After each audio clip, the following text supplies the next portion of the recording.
Good morning. Balaji online classes में आप सभी का एक बार पुनः हार्दिक स्वागत, अभिनंदन। जैसा कि विद्यार्थियों और मेरे प्यारे मित्रों, कल हमने जनरल साइंस का टॉपिक शुरू किया था, परिसंचरण तंत्र। और परिसंचरण तंत्र में कल हमने हृदय की कार्य विधि का अध्ययन किया था। और इसमें हमने आपको एक बात बतानी थी कि परिसंचरण तंत्र के बारे में सबसे पहले जो खोज की थी परिसंचरण तंत्र की, या इसके बारे में बताने वाले वैज्ञानिक थे, वो वैज्ञानिक थे, उनका नाम था विलियम हार्वे। तो सबसे पहले इस परिसंचरण तंत्र के बारे में बताने के लिए जो काम किया था विलियम हार्वे ने किया था, इसकी खोज कह सकते हैं विलियम हार्वे ने इनकी सबसे पहले बताया था इनके बारे में पूरा का पूरा। तो इसके बाद हम आज आगे पढ़ते हैं कि जो इस प्रकार पूरा हमारे शरीर में जो रक्त है वो अंग से होते हुए हृदय में, हृदय से होते हुए फेफड़ों में, फेफड़ों से होते हुए वापस हृदय में आता है और हृदय से वापस अंग में आता है। तो इस पूरे के पूरे चक्र को ही हम एक हृदय चक्र कहते हैं। और इस एक हृदय चक्र में जो टाइम लगता है वो लगता है हमारा, वो टाइम लगता है लगभग 0.8 सेकेंड।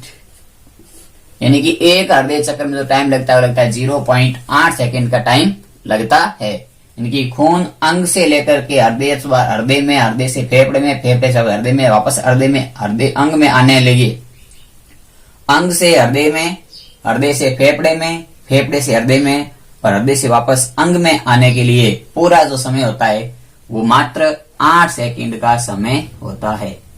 जिसे हम कहते हैं कि एक हृदय चक्र में लगा हुआ समय 8 सेकेंड या मात्र 0.8 सेकेंड का होता है। इसके बाद हम आज आगे पढ़ते हैं कि हमारा हृदय है वो आवाज, यानी कि हृदय बीट, हम हृदय की धड़कन पढ़ते थे। तो हृदय की धड़कन कैसे होती है तो देखिएगा, मैं आपको यहाँ जो हमारा ये दायां आलिंद है, इस दाएं आलिंद के अंदर, इस दाएं आलिंद के अंदर यहां पर एक इस प्रकार से यहां पर एक SA नोड होती है। यानी कि यहां होती है SA नोड। इस SA नोड को हम प्राकृतिक पेस मेकर कहते हैं। तो इस प्राकृतिक पेस मेकर होती है जो ये हृदय के दाएं आलिंद में पाई जाती है, यहां पर ये। तो इस प्राकृतिक पेस मेकर के द्वारा, यानी कि ये प्राकृतिक पेस मेकर है जो हमारे हृदय में क्या उत्पन्न करता है, ये प्राकृतिक पेस मेकर हमारे हृदय की धड़कन उत्पन्न करता है। हम सुनते हैं हार्ट बीट, यानी कि हृदय की धड़कन। तो हृदय की धड़कन किसके द्वारा उत्पन्न की जाती है तो इस SA नोड द्वारा उत्पन्न की जाती है। कभी कभी क्या होता है कि इस SA नोड जब काम नहीं करती है तो यहाँ पर एक कृत्रिम पेस मेकर लगाया जाता है और इस कृत्रिम पेस मेकर को हम AV नोड कहते हैं। तो इसके पास में ये लगी होती है कृत्रिम नोड, जिसे हम कहते हैं AV नोड। ये AV नोड होती है, ये कृत्रिम पेस मेकर है, यानी कि बाहर से भी इसको लगाया जा सकता है, ठीक किया जाता है। तो ये कृत्रिम पेस मेकर होता है। तो जब ये हमारा हृदय काम करना या हृदय की धड़कन में कुछ गड़बड़ आ जाती है तो इस कृत्रिम पेस मेकर को लगाया जाता है। इस कृत्रिम पेस मेकर के पास में ही एक बंडल्स होते हैं हिंस के। तो हिंस के बंडल्स होते हैं यहाँ पर। तो यहाँ पर होते हैं, इसको नाम है हिंस के बंडल्स, हिंस के बंडल। तो यहां पर जो ये बंडल होते हैं, इनकी दाएं आलिंद के अंदर एक होता है प्राकृतिक पेस मेकर, जिसे हम कहते हैं SA नोड, एक होता है कृत्रिम पेस मेकर, जिसे हम कहते हैं AV नोड, और एक होते हैं बंडल्स, हिंस बंडल। और हिंस बंडल और इसके मध्य इस प्रकार से कुछ रेशे होते हैं जिसे हम कहते हैं पुरकेंजी फाइबर, इसे हम कहते हैं पुरकिंजे फाइबर। तो इस प्रकार से हमें इस हृदय में यह भी एक बात ध्यान रखनी थी कि हमारे हृदय के कौन से भाग में हार्ट बीट उत्पन्न होती है, तो होती है दायां आलिंद। तो हृदय के अंदर अब लिखते हैं हम इसके आगे, एक बार आप इसे स्क्रीनशॉट ले लीजिए वापस।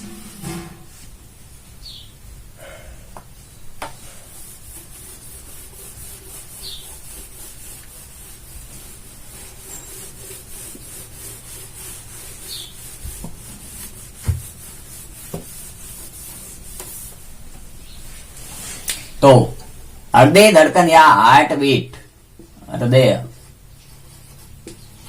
धड़कन, तो हृदय धड़कन या हार्ट बीट होती है वो हमारी SA नोड द्वारा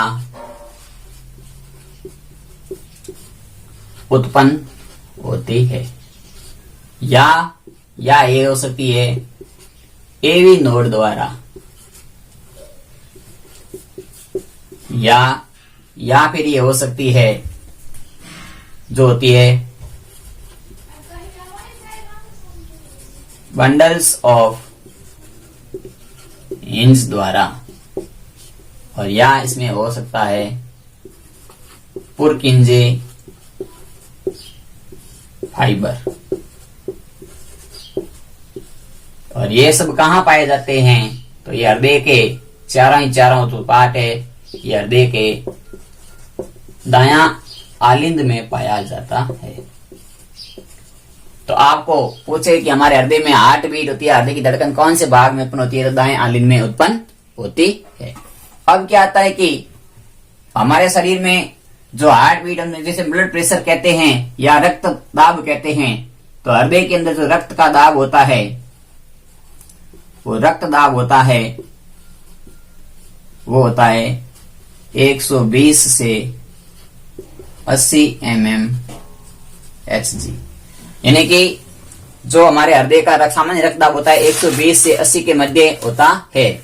तो इसमें क्या होता है कि जो 120 वाला जो दाब होता है वो हृदय के सिकुड़ने पर होता है। जो ये दाब होता है ये हृदय के सिकुड़ने से प्राप्त होता है, सिकुड़ने पर। और जो 80 वाला दाब होता है ये हृदय जब रेस्ट करता है, इनकी फैलता है, हृदय के फैलने पर लगता है। अब क्या होता है कि इस हृदय के सिकुड़ने पर, जो हृदय हमारा एक बार सिकुड़ता है एक बार फैलता है, जब भी तो पंपिंग होता है, तो हृदय के सिकुड़ने में जो समय लगता है वो समय लगता है मात्र 0.3 सेकेंड का, 0.3 सेकेंड। और फैलने में जो समय लगता है वो लगता है 0.5 सेकेंड का। यानी कि कुल मिलाकर के हमारे हृदय में एक बार सिकुड़ना और फैलने में जो समय लगता है वो लगता है 0.8 सेकेंड। यानी दोनों का योग करते हैं तो आता है 0.8 सेकेंड। तो इस प्रकार से हमारे हृदय में जो हमारा हृदय का सामान्य व्यक्ति का जो हमारे हृदय का रक्तदाब होता है, इनकी जो हृदय में, इसके द्वारा हृदय द्वारा जो रक्तदाब उत्पन्न होता है, तो हृदय द्वारा जो सामान्य रक्तदाब उत्पन्न होता है वो 120 और 80 के मध्य होता है। यदि 120 mmHg हीमोग्लोबिन से ज्यादा हो जाता है, से ज्यादा दाब होता है, ज्यादा दाब, तो उसे हम कहते हैं बीपी आई, उसे हम कहते हैं बीपी आई। और यदि 80 mmHg से कम दाब होता है, कम दाब हो जाता है, तो उसे हम कहते हैं बीपी लो। यानी कि एक बार कभी बीपी हाई हो जाती है, कभी बीपी लो हो जाती है। तो बीपी हाई और बीपी लो होने का मतलब होता है दाब 180 से अधिक है तो बीपी हाई है, दाब 80 से कम है तो बीपी लो हो जाती है। तो इस प्रकार से जब बीपी हाई और बीपी लो होती है तो उस समय हमारे शरीर को हार्ट अटैक या हृदयाघात, आघात कहते हैं जिसे हम, हार्ट अटैक आ सकता है। क्योंकि जब हमारे शरीर में ब्लड का प्रेशर तेज होगा तो नस फट सकती है, अंदर की कोई भी धमनी या सिरा फट जाएगी जिसे हार्ट अटैक आ सकता है। या ब्लड धीरे चलेगा तो नसों में ब्लड जम जाएगा जिसे ब्लॉक, जिसे कहते हैं ब्लॉक हो जाना, और नसें धीरे धीरे ब्लॉक हो जाएगी तो भी नस फट सकती है और उसे हम कहते हैं हार्ट अटैक आना। तो हार्ट अटैक में दोनों ही केस होते हैं, या तो बीपी हाई से भी अटैक आ सकता है, बीपी लो से भी अटैक आ सकता है।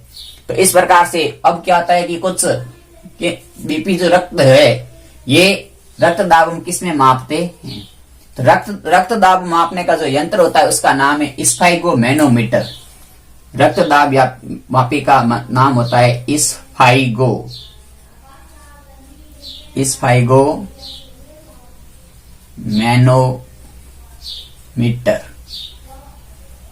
इनकी इस रक्त दाब मापी का नाम होता है स्फाइगोमैनोमीटर। इसमें हम क्या करते हैं, तो इस हृदय द्वारा जो रक्त का दाब होता है उसका मापन करते हैं। तो रक्त दाब मापी यंत्र का नाम होता है स्फाइगोमैनोमीटर, जिसके अंदर हम हार्ट बीट मापते हैं। अब आता है कि कुछ अलग एक फैक्ट है, तो एक बार आप इसका स्क्रीनशॉट ले लीजिए, उसके बाद में इसके आगे और फैक्ट बाकी है लिखा लेता हूं।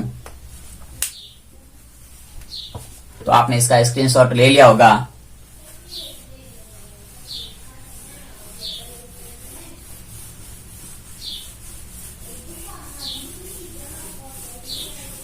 अब फैक्ट ये है कि हमारे हृदय की धड़कन होती है, आपने देखा होगा सामान्य जो वयस्क मनुष्य होता है, वयस्क मनुष्य में हृदय की धड़कन, तो वयस्क मनुष्य में जो हृदय की धड़कन होती है वो होती है 72 बार 1 मिनट में, यानी कि 72 बार धड़कता है 1 मिनट में। इसी प्रकार जो बच्चे होते हैं, बच्चों यानी कि 6 से लेकर के 8 साल के बच्चों में जो हृदय की धड़कन होती है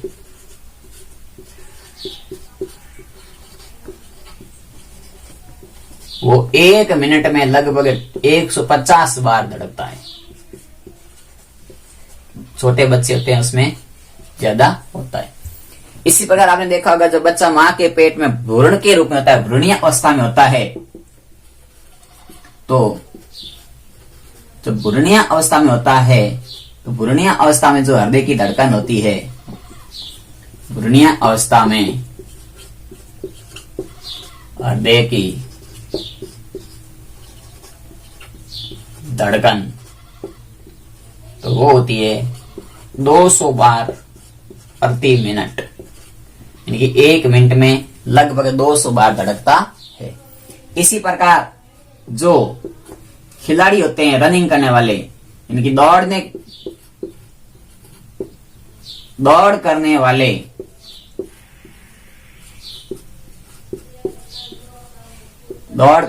की धड़कन, तो दौड़ करने वाले व्यक्ति की धड़कन होती है वो होती है 92 से लेकर 98 बार प्रति मिनट, यानी कि जो जिम करता है या रनिंग जाता है तो उसकी ये हृदय की धड़कन होती है। इसी प्रकार जो एथलीट होते हैं, तो एथलीट के जो हृदय की धड़कन होती है, एथलीट के हृदय की धड़कन, तो एथलीट के जो हृदय की धड़कन होती है वो होती है 62 से 68 प्रति मिनट, यानी कि 62 से 68 बार प्रति मिनट धड़कता है। तो इस प्रकार से कुछ इंपोर्टेंट फैक्ट है, यानी कि काफी बार प्रश्नों को पूछा जाता है। तो ये प्रश्न कंपटीशन एग्जाम या सामान्य एग्जामों में काफी बार आते हैं, चाहे एग्जाम किसी भी लेवल का हो। तो वयस्क मनुष्य में जो हृदय की धड़कन होती है 72 बार प्रति मिनट होती है। इसी प्रकार जो बच्चे होते हैं उसमें धड़कन होती है वो 150 होती है। भ्रूणीय अवस्था में जो धड़कन होती है वो 200 बार प्रति मिनट होती है। दौड़ने वाले जो होते हैं, धावक होते हैं, उनकी 92 से 98 होती है, और एथलीट होते हैं उनकी 62 से 68 बार प्रति मिनट होती है। तो कुछ ये फैक्ट है जो मैं इंपोर्टेंट कर करके लिखने हैं और उनको ध्यान में रखना है। तो इसके बाद में कुछ की पॉइंट आते हैं, यानी कि कुछ इसके इंपोर्टेंट की पॉइंट है, महत्वपूर्ण तथ्य जिसे हम कहते हैं। तो की पॉइंट ये है कि हमारे शरीर का कौन सा हार्मोन इस बीपी को कंट्रोल करता है। पहला आता है हार्मोन। तो कौन सा हार्मोन इस बीपी को कंट्रोल करेगा, तो वह हार्मोन है एड्रीनलिन हार्मोन। Adrenaline hormone. तो एड्रीनलिन हार्मोन होता है वो बीपी को नियंत्रित करता है, नियंत्रण करता, बीपी का नियंत्रण करता है। इसी प्रकार शरीर के अंदर मस्तिष्क का कौन सा भाग होता है जो बीपी को नियंत्रण करता है, तो मस्तिष्क के अंदर हमारे पूछ ले तो मस्तिष्क का मेडुला ऑब्लोगेटा, मस्तिष्क का भाग होता है मेडुला ऑब्लागेटा या मेडुला ऑब्लोगेटा या ऑब्लागेटा होता है जो कि बीपी को कंट्रोल करता है, बीपी का नियंत्रण करता है।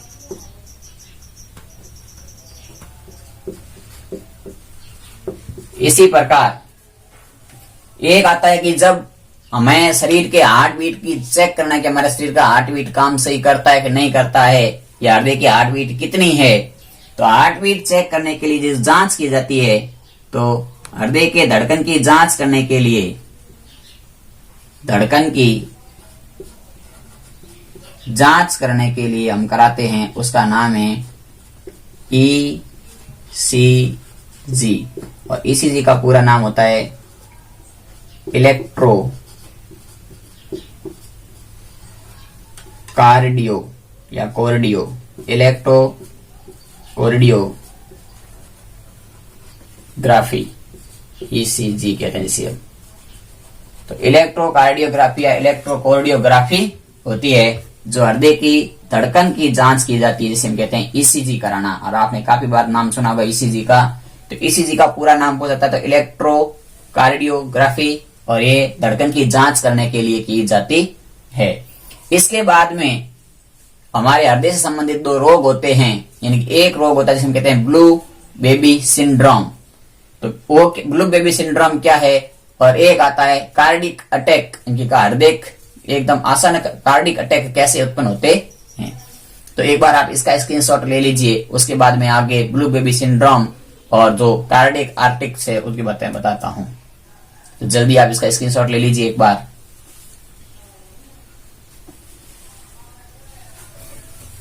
आपने इसका स्क्रीनशॉट ले लिया होगा।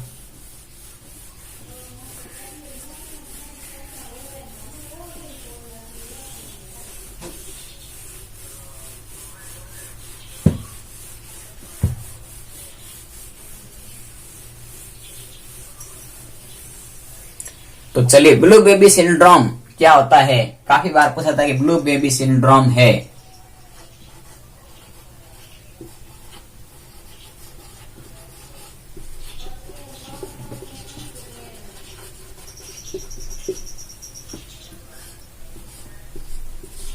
तो ब्लू बेबी सिंड्रोम, हिंदी में भी इसका नाम ब्लू बेबी सिंड्रोम ही है। ये रोग क्या होता है, तो क्या होता है कि जब बच्चा माँ के पेट में होता है, जब बच्चा माँ के पेट में होता है, तो उसके जो हृदय होता है, उस हृदय में यहां पर छोटे छोटे दाएं आलिंद बाएं आलिंद के मध्य सेप्टम वाले भाग में क्या होते हैं, छोटे छोटे छेद होते हैं। जब बच्चा मां के पेट में, तब, और ये छेद जन्म से कुछ सप्ताह पहले अपने आप बंद हो जाते हैं। लेकिन कुछ बच्चों में क्या होता है कि ये छेद बंद होते नहीं है। जब ये छेद बंद नहीं होते हैं तो वो छेद रह जाते हैं, और ये छेद रह जाएंगे तो यहाँ अशुद्ध रक्त और यहाँ शुद्ध रक्त आपस में मिलता रहता है। शुद्ध अशुद्ध रक्त मिलता रहता है तो हमारे शरीर में क्या होता है कि ऑक्सीजन की सप्लाई ढंग से नहीं हो पाती है। ऑक्सीजन की सप्लाई ढंग से नहीं हो जाने के कारण हमारे शरीर में पाचन तंत्र सही काम नहीं करता है, पूरे अंग काम सही ढंग से नहीं करते हैं। जब शरीर में ऑक्सीजन नहीं है तो ऊर्जा ढंग से नहीं मिलेगी, जिससे बच्चे का शरीर क्या नीला पड़ना शुरू हो जाता है, बच्चा कमजोर हो जाता है। तो इस रोग को हम कहते हैं ब्लू बेबी सिंड्रोम। तो क्या होता है इस बारे में लिखेंगे हम कि जब बच्चा मां के पेट में होता, जब बच्चा मां के पेट में होता है तो उसके हृदय के दाएं तथा बाएं आलिंद के सेप्टम, दाएं तथा बाएं आलिंद के सेप्टम में छोटे छोटे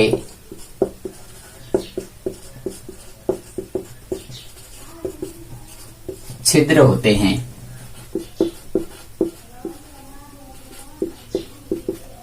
जब बच्चे का जन्म होने वाला होता है तो ये अपने आप बंद हो जाते हैं। जब ये बच्चे में जन्म होने अपने आप बंद हो जाते हैं, लेकिन कुछ बच्चों में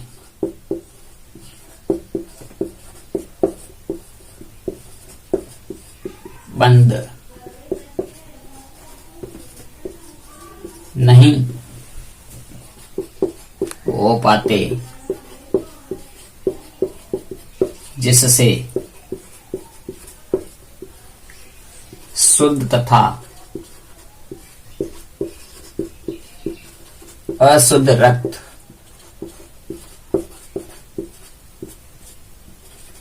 मिलना हो जाता है और बच्चे का शरीर नीला पड़ जाता है।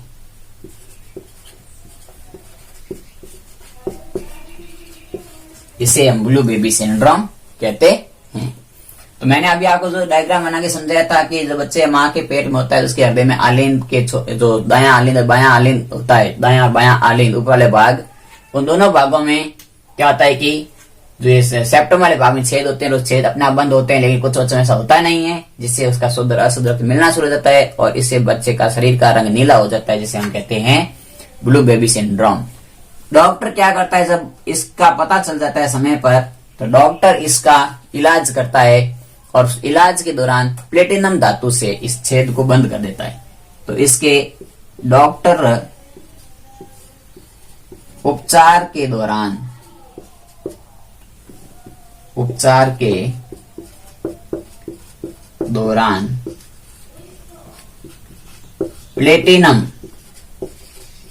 प्लेटिनम धातु से छिद्र बंद कर देता है। तो यह था ब्लू बेबी सिंड्रोम। तो इसके बारे में आप स्क्रीनशॉट ले लो एक बार, फिर हम अगला पढ़ते हैं, कार्डिक अरेस्ट। आपने इसका स्क्रीनशॉट ले लिया होगा।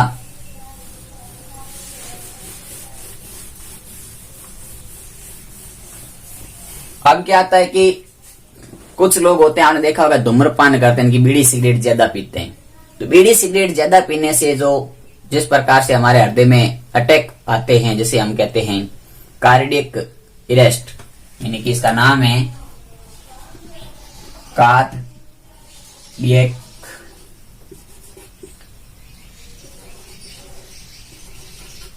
अरेस्ट। तो क्या होता है कार्डियक अरेस्ट, क्या होता है? तो क्या होता है जब ज्यादा अल्कोहल या धूम्रपान से क्या होता है कि जब शरीर में जब ज्यादा अल्कोहल या धूम्रपान किया जाता है, धूम्रपान से ज्यादा अल्कोहल और धूम्रपान से एसिटाल्डिहाइड तथा निकोटीन पदार्थ निकलते हैं। क्या निकलते हैं? धूम्रपान से अल्कोहल से निकलता है एसिटाल्डिहाइड,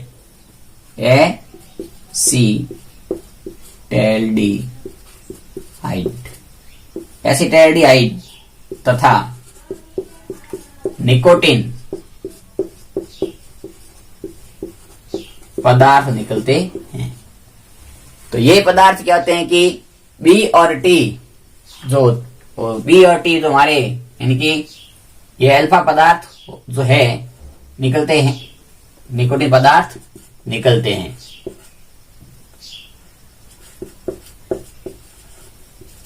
और ये पदार्थ क्या करते हैं कि जो हमारा इस प्रकार का जो हृदय होता है,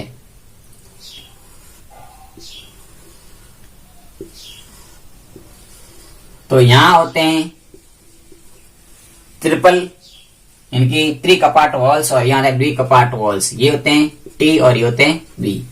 तो बी और टी जो वॉल्स होते हैं इसके अंदर निकोटीन पदार्थ जम जाता है। तो यहां जब निकोटीन पदार्थ जम जाएगा तो ये वॉल्स आपस में क्या हो जाएंगे? तो ये वॉल टी व बी वॉल्व होते हैं जो क्या हो जाते हैं? बंद हो जाते हैं। और जब ये दोनों वॉल्व बंद हो जाते हैं तो रक्त का प्रवाह रुक जाता है। और जब रक्त का प्रवाह रुक जाएगा तो मनुष्य की मृत्यु हो जाती है या उसे हार्ट अटैक आ जाता है अचानक। तो इस प्रकार से कार्डियक अरेस्ट में क्या होता है कि जब ज्यादा अल्कोहल, कभी कभी देखा होगा ज्यादा शराब पीने से इंसान की मृत्यु हो जाती है। तो या तो इंसान की वो क्या होता है कि निकोटीन पदार्थ होते हैं जो इस हॉल्स को ब्लॉक कर सकते हैं। धीरे धीरे फेफड़े खराब होते हैं। फेफड़े खराब होने का मतलब है कि हृदय के अंदर जो वॉल्स होते हैं वो बंद हो जाते हैं। फेफड़ों में खून नहीं जाएगा, फेफड़ों में खून नहीं पहुंचेगा तो फेफड़े खराब हो जाएंगे। और फेफड़े खराब होना या हृदय का खराब होना ही एक तरह से पूरे शरीर को कंट्रोल करने वाला सिस्टम होता है। ये जो खराब हो गया तो इससे हमारा क्या हो जाएगा? हमें हार्ट अटैक आ सकता है।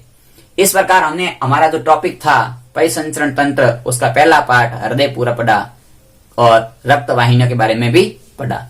अब हम पढ़ेंगे हमारा अगला टॉपिक, वो होगा रक्त, यानी कि रक्त क्या होता है, रक्त कितने प्रकार का होता है और रक्त समूह बारे में सब अध्ययन हम करेंगे। RH कारक वगैरह क्या है इनके बारे में अध्ययन करेंगे कल। हमारा कल टॉपिक रहेगा वो रहेगा रक्त। तो आज हमारा जो टॉपिक था हृदय से संबंधित टॉपिक, जितने भी इंपॉर्टेंट फैक्ट थे मैंने मेरी पूरी कोशिश के साथ आपको बताए हैं। आप इस वीडियो को देखने से पहले पुराना वीडियो नहीं देखा है तो इसका पार्ट पहला जो मैंने कल पढ़ाया था वो जरूर देखें।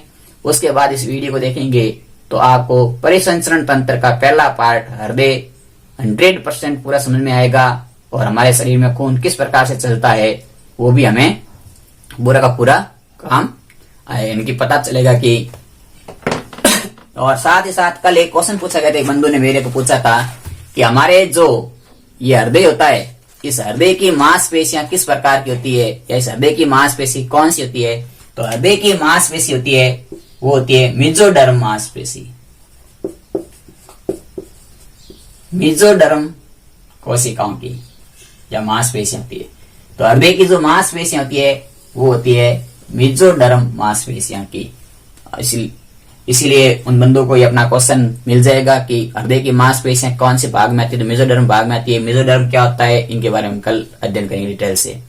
तो चलिए, आपको मेरा वीडियो जरूर पसंद आया है तो जरूर लाइक करना, शेयर करना, और चैनल पर भी पहली बार विजिट करते हैं तो चैनल को सब्सक्राइब करना। आपका बहुत बहुत धन्यवाद। आपका प्यार ऐसे ही बनाए रखें।